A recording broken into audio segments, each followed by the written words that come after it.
Welcome to Finding Your True North, the podcast where we explore the principles and stories that guide today's most successful entrepreneurs, business owners, and corporate innovators. I'm your host, Paul Gill, and today I have the pleasure of being joined by Edouard Vilver, the CEO and founder of Meriaky. We'll be diving into Edouard's role at Meriaky, unwrapping his journey and discovering what keeps him aligned with his purpose. Let's get started. Welcome, Edward. How are you doing, I guess, this evening? Yes, hello, Paul. I'm very good. Thank you. Really glad to talk to you and your audience. Oh, thank you for being on the show. I really appreciate it. Um, let's start with your background. Can you give Mhm. us a quick intro into who you are and what you do? Yes, indeed. So I'm Edouard Vilver. As you can guess, I'm a French. I'm from France, and I'm a software engineer for more than 15 years now. I've been working for the National Bank of Canada for 7 years, and lately I've been working as a founder and CAO of Meriaky. So Meriaky is a business to help small businesses, entrepreneurs to achieve their goal faster with the help of automation and AI. So this is who I am, and this is what I want to contribute to the world and to business owners to help them achieve their goals. Okay, tell us a little more about your company because you mentioned that it's automation and AI. That's a hot thing right now. So, Mhm. how are you helping your customer base, and who is that customer base? Yes, basically most of them are solopreneur, people who just started, and also people who want to scale to go faster. So basically, I'm helping them out to automate some stuff, any task that they are doing more than once, in order to free up their time. I mean, as an entrepreneur, our time is our valuable asset, and I can do that with any small tasks, such as, for example, review request, follow up on the calendar, and also automation on building and creating invoice for your business after a quick talk like that. Beautiful, beautiful. So you said you were at a company for 15 years. Mhm. What inspired you to start your own business and go on this career path on your start this new career path of owning Oh, your own business? this is a really good question. Actually, I was as a software engineer at the National Bank of Canada. Life was doing great, and unfortunately, COVID hit, and I believe it hit all of us. And actually, it hit all of my friends' businesses, people from my community, and I wanted to reach out to them and buy stuff as usual, but all of them were closed and they had no online presence. So for me, I was like, oh, wow, how can I help you? And this is where I started. I helped them out to put in place some online website, a website as easy as that, and then put in place an online calendar, then put in place emails, numbers, and more. I believe I help them out to get some time back and also to try to build their business online. So as a result, I start doing that for 1, 2, 3, 10%. And I was like, hey, it seems like there's a market here. Small business who does not have resources or any type of service like that was very expensive. So at first I tried doing it pro bono because I had some time, but more and more I find my time more and more scarce. And this is why I was like, okay, let me create some tool, let me create some task in order to do so. So this is why, and this is where Meriaki started. And this is something that passionate me because I'm achieving my vision. Maybe we will come back to it later. Is about to build and to push impact on people, on small business, and also those entrepreneurs who want to impact the world. Beautifully said. Thank you. I believe that every great entrepreneur and leader has a guiding principle, what I call their true north. What does that look like for you? Yes, a very good question. My true north is actually leaving a legacy and also have an impact on the life of people around me. And this true north happened to me 11 years ago, actually, when I arrived in Montreal, because as I said, I was from France. And then I moved here in 11 years ago after doing my software engineering master degree in France. I moved there just to find to allow to speak English first, but also to build my resume with other companies around the world. And when I arrived here in Montreal, after a few months only, I heard about my grandmother who passed away, and it shocked us because she was not very sick, and all my family from France, New York, New Jersey, California, and also Florida, we all went there to see her for the last time. We were more than 30% from the family, aunt, uncle, cousin that I never saw before. And when I arrived here at the funeral, I saw a big line of people. We are more than 300 people here. And I heard her story. I heard about what she did, what the impact that she had with people around her in Haiti. And something hit me because I was seeing people around 30, 40, 60 years old. They were not part of the family, just neighborhoods and people in the community in the area of Haiti. And I saw them, they were crying and they were telling how great she was and how she impacted their life. And it will sound selfish to say that like that, but it it hit me and I was like, what would people will say about me if I die tomorrow? And this is actually 11 years ago that I woke up and I was like, hey, Edouard, what would people say about you? And to this day, I've still thinking, I still have this moment where I'm like, how can I help? How can I have an impact? And also, what legacy I want to leave behind me. Okay, it has since that happened 11 years ago, and I'm sorry for your loss. I mean, I'm sorry for your loss of your grandmother. Has your true north, which is legacy, helped you navigate any challenges in your life since that Y- time? Yes, absolutely, absolutely. And a couple of stuff happened during my career after that, and mostly when there was a day when my boss, actually the first job that I had when I arrived here in Montreal, and it hit me because I know that I was doing a good work. Actually, he told me that, but one day he tried to, how can I say that, to push me more, I would say. But the way he did it didn't wasn't that great because he was saying that my job was not that great. Finally, that I had to push myself more and more. And at that moment, I was like, you know what, Edward?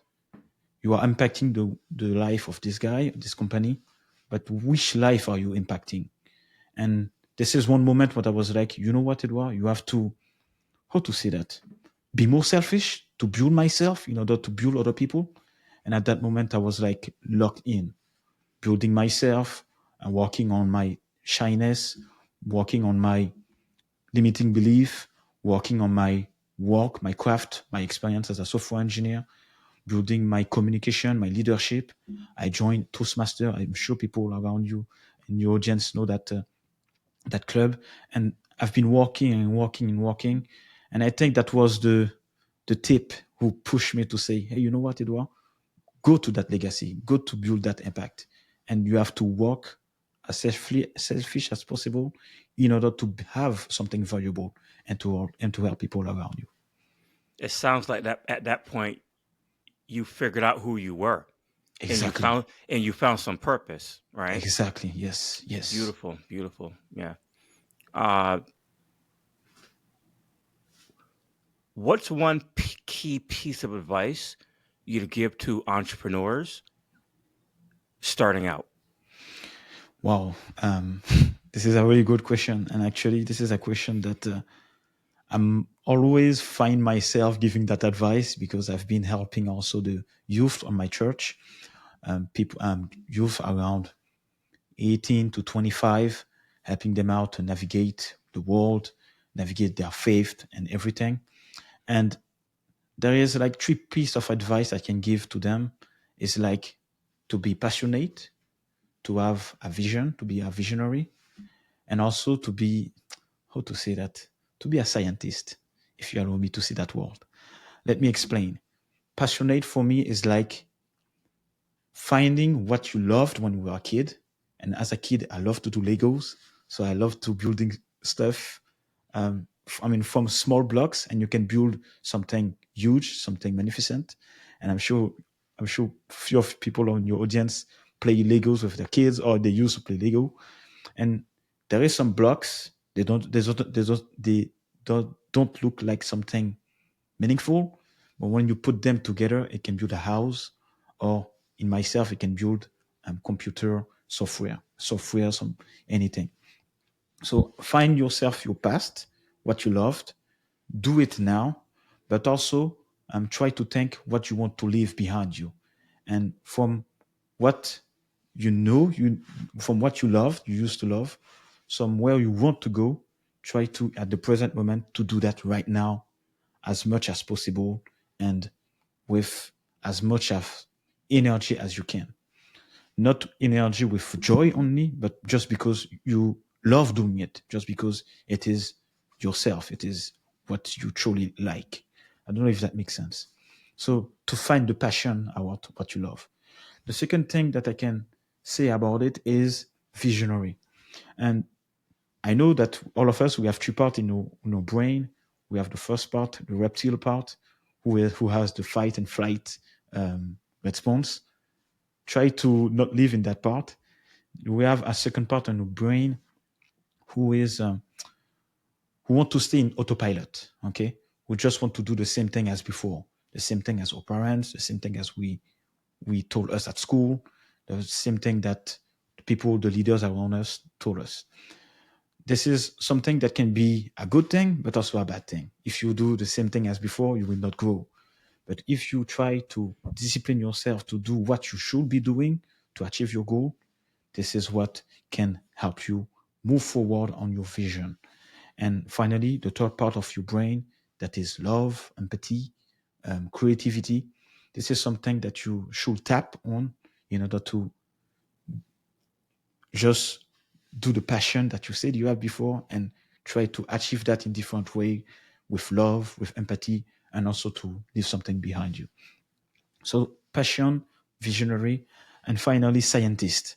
And scientist, this is the part that a lot of people forget about, and something that for me it's key. Scientist is like doing the thing that move the needle. And in order to move the needle, you have to think like a scientist. What is working? What is your data? What are you doing? And how can you improve it? And if you're doing stuff that you cannot improve, if you're doing stuff like randomly, if you're doing stuff that does not have any data, you cannot measure yourself, you cannot see who you are impacting, you cannot see who leaders are you creating, you can see what the value you are creating on the world. That can be money, that can be people saying thank you, that can be people that are transforming, that can be result that you can see. If there is nothing like that, yes, you're an entrepreneur, but you're just not moving the needle. So to recap, I try to have some passion, some visionary, and also to be like a scientist, to test stuff out and to see how the data is moving around what you're doing. I don't know if that makes sense. Yeah, that was amazing. That was some great advice. I learned some stuff from what you just said too. Thank you. Um, Shifting gears a bit, how do you balance your long-term vision Hmm. with your short-term demands? Because I know that you're married and you have a kid, a child. I'm sorry. Well, a kid is what I meant to say, not a child. You have a 2-year-old son. Yeah. How do you, how do you find that balance with your long-term vision? Actually, I think it's a balance that we are looking for, how to balance what we need to do and what we want to do, and what we should do right now for our family, for my people around me.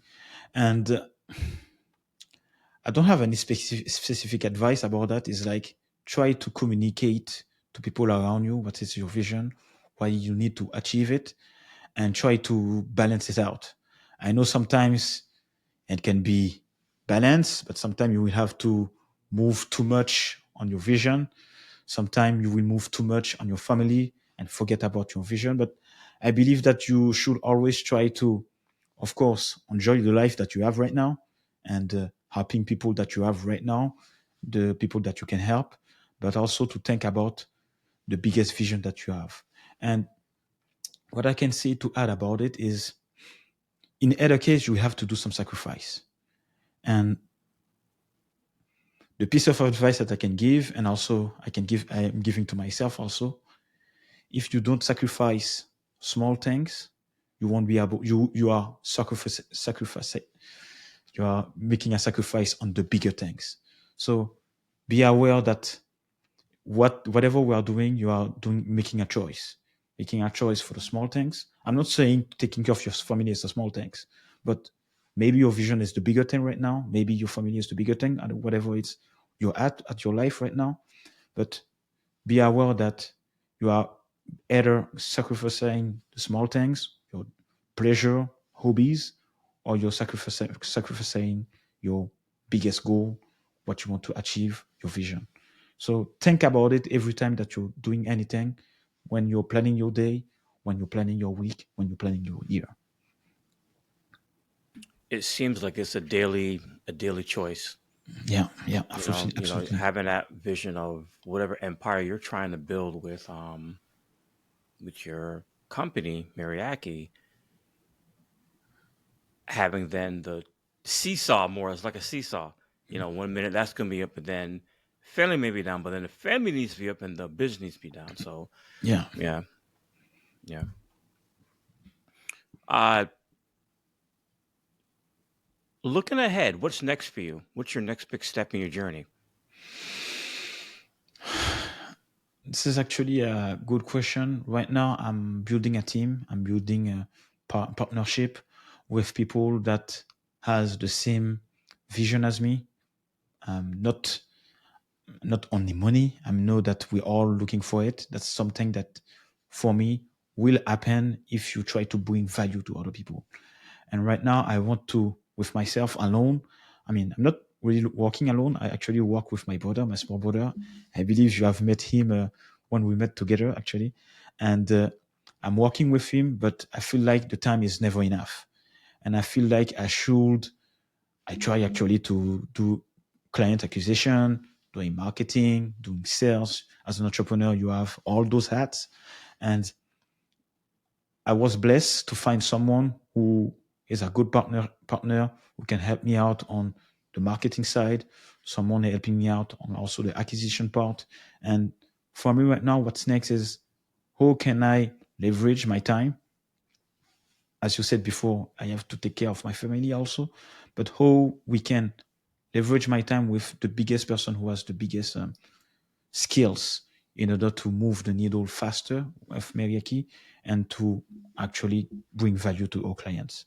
So this is what we're working right now, moving the needle faster with people, with key members, with key partnership who can help us help our clients achieve their goal faster.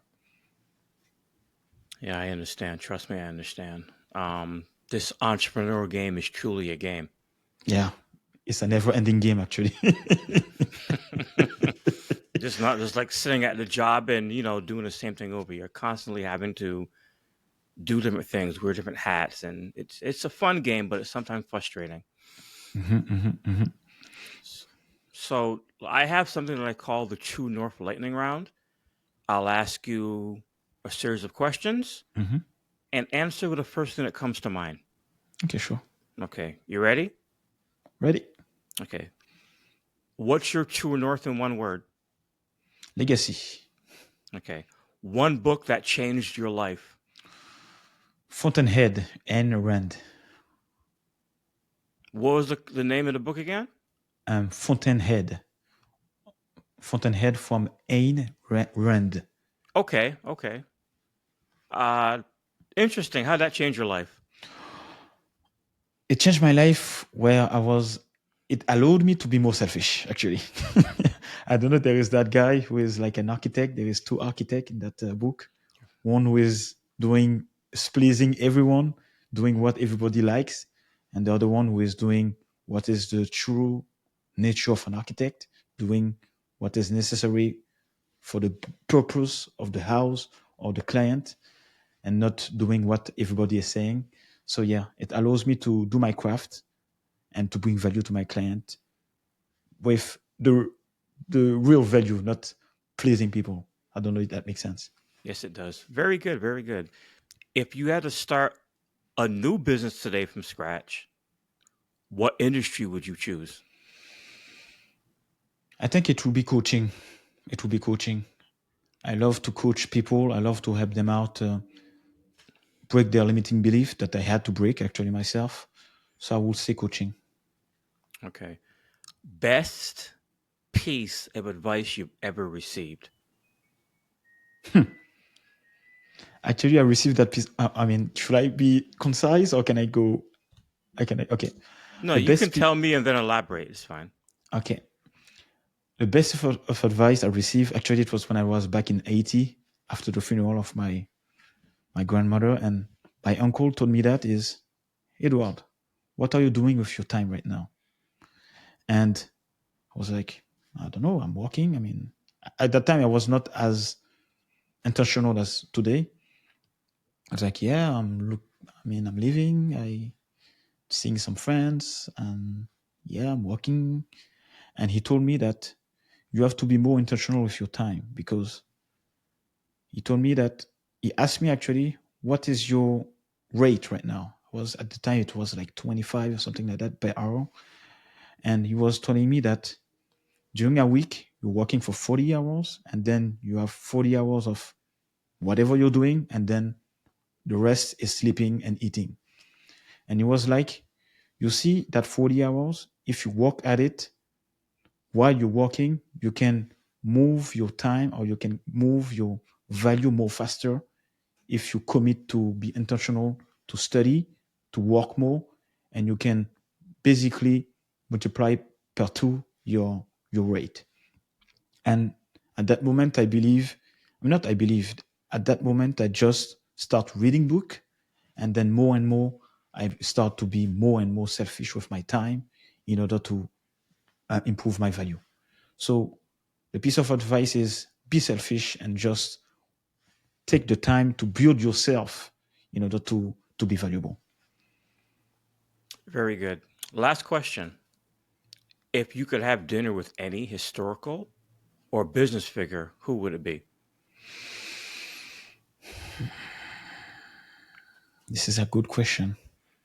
This is a good question. I have a lot of people in mind. The first person that come in mind was Patrick Bet David.